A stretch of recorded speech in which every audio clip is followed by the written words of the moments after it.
Here's just a demonstration of my interactive animations. So obviously you can scroll all the way down. This one I fixed so you can see the side here, so you can scroll to the side.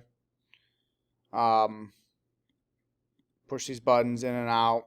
They're interactive. For this page, you have this where it'll give you, once you just scroll over top of it or you hover above it, it'll give you just a breakdown of what it is and the time.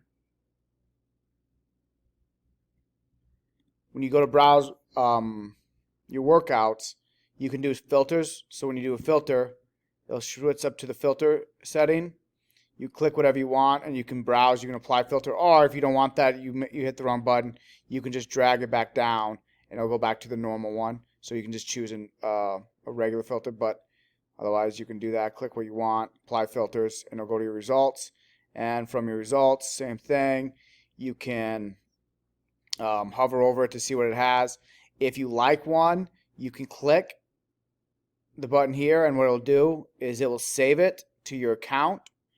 And so when you go to your account, you can go to my videos, and from my videos it will have them saved there.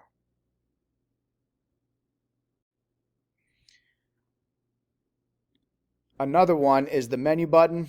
Click here for the menu. Menu will come out. Click what you need. If you don't want it anymore, just click home and it'll just go away, and that's everywhere, just to go in and out.